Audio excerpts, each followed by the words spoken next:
Hello friends, कैसे हैं आप लोग। उम्मीद है फिट हैं, लाइफ एंजॉय कर रहे हैं। फ्रेंड्स, आज डिटेल से वीडियो शेयर करेंगे चिली प्लांट्स के अबाउट। मतलब हमारी सब्ज़ मिर्चें, इनको आप गमलों में, रूफ टॉप पे, टेरेस पे, बालकनी पे इजीली ग्रो कर सकते हैं। 100% आउटडोर भी ग्रो कर सकते हैं, थोड़ा सा इनको इंडोर भी ग्रो कर सकते हैं, ग्रीन नेट में भी ग्रो कर सकते हैं। मतलब अगर आपने मैक्सिमम फ्लावरिंग, मैक्सिमम फ्रूटिंग लेनी है तो आपको थोड़ा सा टेक्निकल होकर ग्रो करना पड़ेगा, लेकिन आपको अच्छे रिजल्ट्स मिलेंगे। लिलीज़ के प्लांट बहुत ज़्यादा सेंसिटिव होते हैं पानी के मामले में। इनको पानी बहुत कम देना होता है, लेकिन गमले की मिट्टी मॉइस्ट रहे, थोड़ी थोड़ी सी वेट रहे, लेकिन कभी भी आपने ओवर वाटरिंग नहीं करनी है। अब सबसे बड़ा मेन इशू ये होता है कि जब आप रूफ टॉप पे होते हैं, बहुत ज़्यादा गर्मी होती है, छत भी बहुत ज़्यादा हीटअप होती है, गमलों की जो सरफेस होती है वो भी बहुत ज़्यादा हीटअप होती है। अगर सिर्फ आप 4 घंटे पानी ना दें तो आपके फिजिकली प्लांट्स बिल्कुल डल होने लगते हैं। मतलब आप जब उनको देखेंगे तो आपको ऐसा फील होगा कि जैसे आपके सारे प्लांट्स मुरझाए हुए हैं। और अगर उसी वक्त आप पानी दे देंगे बिल्कुल एक्टिव हो जाएंगे, लेकिन ऐसा करने से कभी भी फ्लावरिंग नहीं टिकेगी। मतलब जितनी भी फ्लावरिंग होगी सारी की सारी झड़ जाएगी, ड्रॉप हो जाएगी। अब यहाँ पे आपने थोड़ा सा टेक्निकल होना है। फर्स्ट फर्स्ट जो मेन टिप वो यही है कि आपने इनको हमेशा हमेशा मिट्टी के गमलों में ग्रो करना है। बड़े साइज़ का मिट्टी का गमला होना चाहिए, थोड़ा सा वाइड होना चाहिए, मतलब चौड़ा होना चाहिए।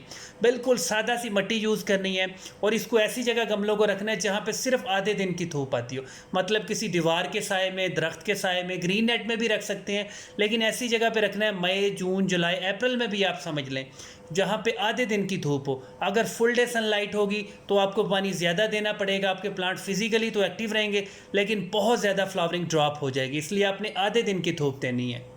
चिलीज़ के प्लांट थोड़ा सा नखरे करती हैं। मतलब आपने इनको अच्छा फर्टिलाइज़र देना है। ऐसा फर्टिलाइज़र बिल्कुल नहीं देना है जो कच्ची कंपोस्ट हो, मतलब अभी डिकम्पोज हुई ना हो।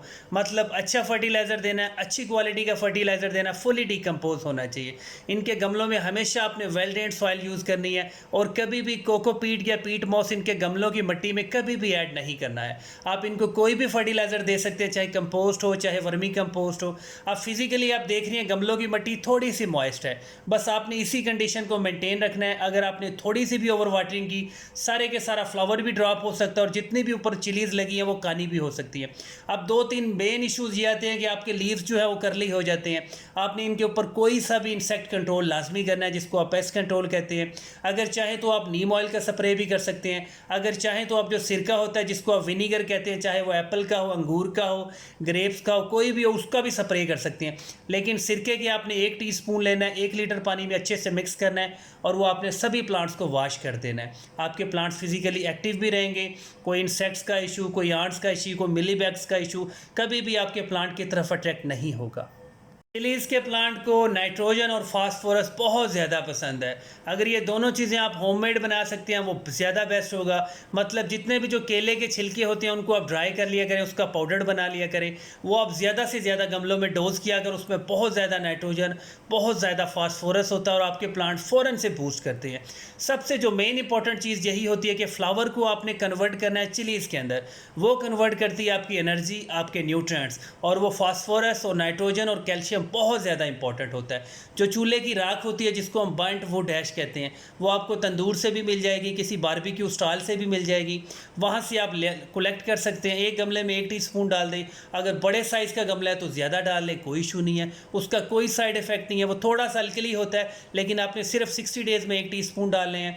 आपके प्लांट्स बिल्कुल परफेक्ट चलेंगे, फ्रूट भी अच्छे साइज़ का बनेगा, चिलीज़ का मैक्सिमम साइज़ अचीव होगा, फ्लावरिंग कभी भी ड्रॉप नहीं होगी। आप फुल डे सनलाइट में भी रख सकते हैं, लेकिन आपको थोड़ा सा ज़्यादा पानी देना पड़ेगा। लेकिन कभी भी आपने ओवर वाटरिंग नहीं करनी है। चिलीज़ के प्लांट को कभी भी प्लास्टिक के गमलों में ग्रो मत करें। इसको प्लास्टिक के गमलों में कभी भी ग्रो मत करें। इसको हमेशा मिट्टी के गमलों में ग्रो करें। अगर सेकंड ऑप्शन आपके पास कोई अवेलेबल है तो आप सीमेंट के गमलों में ग्रो कर सकते हैं, लेकिन नीचे ड्रेनेज होल ज़्यादा होने चाहिए। ओवर वाटरिंग की वजह से पानी बिल्कुल भी खड़ा नहीं होना चाहिए।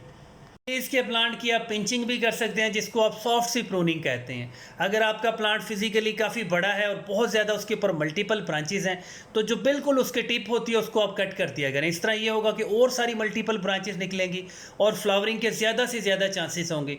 हमारा मोटो ये होता है कि हमने ज़्यादा से ज़्यादा फ्लावरिंग लेनी है, क्योंकि 50% फ्लावरिंग कन्वर्ट होती है और काफ़ी सारे फ्लावर जो हैं वो ड्रॉप हो जाते हैं विदाउट एनी रीज़न। इसलिए इसका बहुत ज़्यादा टेक्निकल होकर ग्रो करना है। ओवरऑल अगर बात की जाए तो ये बहुत ज़्यादा लो मेंटेनेंस प्लांट होते हैं। और स्पेशली रूफ टॉप पे आपके पास 8 से 10 गमले तो ज़रूर होने चाहिए। अगर आप किचन गार्डनिंग करें तो आप किचन की जितनी भी रिक्वायरमेंट है आपकी रूफ टॉप से, बालकनी से ईजिली अवेलेबल होनी चाहिए। इसको आप बालकनी पे भी ग्रो कर सकते हैं, इसको आप टेरेस पे भी ग्रो कर सकते हैं। और ये इतने लो मेंटेनेंस प्लांट है, अगर बाई चांस आपके घर में 2 या 3 घंटे की सिर्फ धूप आती हो, वहाँ पे भी अच्छे से सर्वाइव करेंगे। और अगर बाई चांस बिल्कुल भी धूप नहीं आती हो तो आप अपने गमले को वहाँ भी रख सकते हैं जहाँ पे गर्मी हो, हबस हो, लेकिन ठंडक ना हो। गर्मी हबस में आपके प्लांट अच्छे से सर्वाइव करेंगे और उसके ऊपर फ्रूटिंग भी बहुत ज़बरदस्त होगी। उम्मीद है वीडियो आपको अच्छी लगी है। चैनल को सब्सक्राइब करें। Thank you friends.